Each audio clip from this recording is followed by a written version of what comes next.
Welcome to Florida Education News. My name is Dr. Tony Arza, and today I'm sitting down with an Orange County School Board candidate, Melissa Marantes.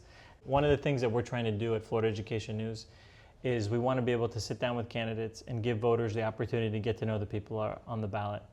And education is something very important to me. Personally, it's important to our organization. And so could you tell me a little bit about you and why you're running for school board? Yeah, well, thank you for the opportunity, first of all. So a little bit about me, I think, if I go back and kind of share how I got here. So when I was a kid, there were times where I would hear my mom kind of crying and upset. And you know, parents, they try to hide it really well so you don't know what's going on because they're good parents. But I noticed that I would hear her kind of say, you know, they don't listen to me, they don't hear me, I don't have a voice. So she was battling a court case, and at the time she couldn't afford an attorney. And so over the course of my career, I always wanted to be a voice for kids and help in any way that I could. So when I lived in Miami before, I started out by being a guardian ad litem. I would volunteer, and I would be able to help sort of with kids in the system. Fast forward, eventually I did change careers. I ended up going to law school, and I've worked with kids for the past 10 or 12 years and advocating. I have 2 kids myself. And so school board, being in politics was never necessarily like a position I had planned to have, but I do have a daughter who has a passion for teaching, would love to be a teacher one day. And so when it was proposed that there might be a position open that would I consider running for it, I said, you know, it feels like a really good fit. I've always been advocating for kids, and I really think it's a time where, you know, I could contribute. And how do you think that your background, you know, in Miami, and then I think you mentioned before that you're a lawyer, you know, how do you hope that that will inform and help your role in the school board?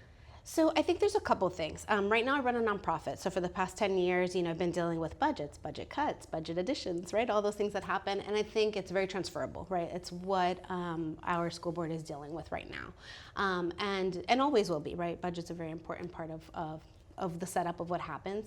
But also when it comes to advocacy. So as an attorney, I have to read policy, understand what's coming down, how regulations work, how we can, you know, work within it, but maybe push a little bit against it, right? Like how can we make it work for the population that we're serving, which are kids? How do we protect our teachers? You know, we've got some great, I think, educators, and so how do we keep them? I know that's a big concern. Right now we're 50th in the nation for educator pay. So I know that's something on people's minds, and so just, you know, using the skills that I have both as an attorney and having run a nonprofit to say, how can I step up? But also, you know, how can I, my husband's an organizer, so part of that is how do I go out in the community? How do I listen to families? How do I listen to teachers? How do I find out what's needed from the source, you know, from the families that we're serving, so that we can figure out how we can best serve them. Yeah, and when you talk about the organizational needs of Orange County Public Schools, you know, throughout the state of Florida, every single public school district is struggling to try to navigate the new environment, which is the environment of choice. And you have universal scholarships, universal choice for parents and families. And some board members have been very vocal against that. And then there have been those that have embraced it, those that have said that there's been a monopoly in public education for a long time. But regardless of where people are on the issue, everyone wants to know where the candidates stand on the issue. So could you share a little bit of where you stand on school choice? Sure. So I think that different educational options are important for kids, right? So I'm open to school choice. I do think that I've talked with homeschool actually parents during the campaign. Part of that is to find out maybe why they went away from public school. What are some of the things they were looking for? So I do hope that our public schools can be the best choice. That's never gonna, I think, change, but it doesn't mean that I'm not open. I have a sister that works at a school, and understanding that, you know, having options is what helps us as parents best, you know, prepare our kids. And why do you think it's so, I mean, just in your own experience, you started off your story talking about your mother and your family. Why do you think it's so important to have parents involved in that choice, whether they do choose a traditional public school, or they choose a public charter school, or they choose homeschool, or they choose a private school? Do you think that there's an added value in having parents more involved in the decision making for children? I mean, I think that you know your children best, right? I mean, obviously they spend a lot of time with their teachers, so I'm not going to say that they can't attribute and join in. But we have a lot of different needs. We have students that are exceptionally gifted and need a space for that. We have students that excel in one area or another, and maybe giving them, you know, that's why we have magnet programs and things like that, right?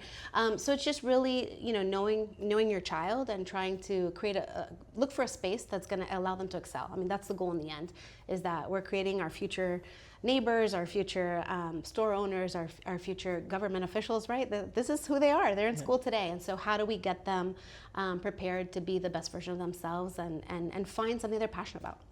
Yeah, and one of the things that people have been saying in Orange County in particular has been that this change in the environment is impacting the budget in Orange County. There are a lot of reasons that people point to. Some point to immigration, others point to the scholarships. But regardless of where people point, there are budgetary impact on the environment. Absolutely. Things are changing. Some people even say birth rates, right? So, but regardless of what it is, there are some tough decisions and tough conversations that are happening at the school board in Orange County, and will continue to need to happen. How will you navigate some of that, and how will you manage the budget for the taxpayers in Orange County? So I think one is I really want to first take a look at, from those that are experienced, what are things that they've already tried and learned, right? I don't want to waste time in rehashing something that maybe has been hashed out. So I'd love to listen and get some of that information. The second part, I think, is that even for working parents, for example, or people that aren't able to get to those school board meetings because they're in the middle of the afternoon, right?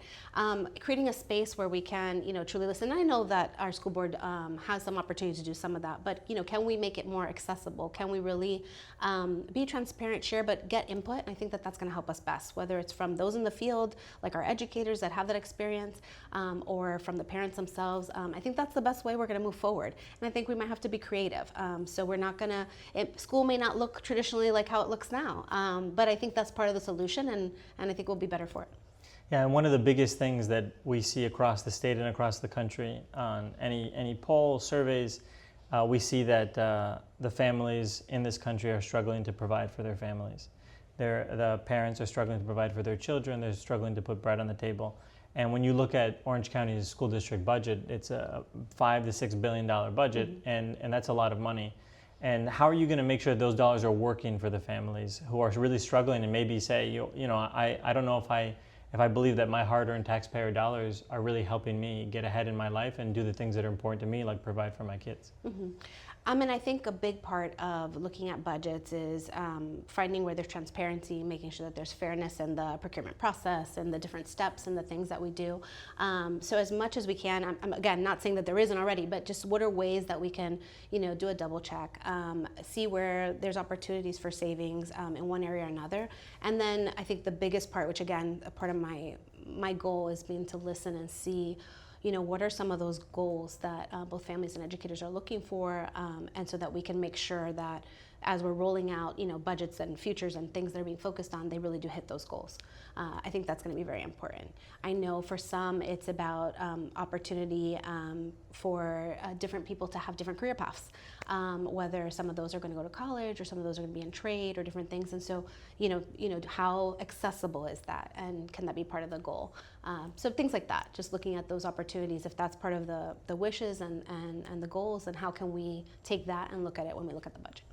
And is there any last thing that you would want voters and people in the community to know about you and why your platform as a school board candidate?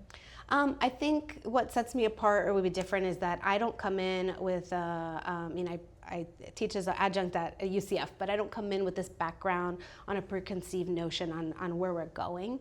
More, I come in with a fresh slate to be able to say, let's look at it from an open perspective. Let's look at what's already been researched. Let's look at the 50 states. Let's see what states are doing that's working. Is there anything we can adopt? Even other counties. I've heard some ideas coming across from whether it's South Florida that are interesting. And so I think, there's opportunity. I think we're at a point where it's difficult, it's hard, but I do think we have an opportunity. I tend to be an optimist.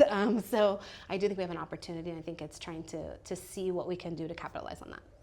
Well, thanks so much for sitting down with us. Of course.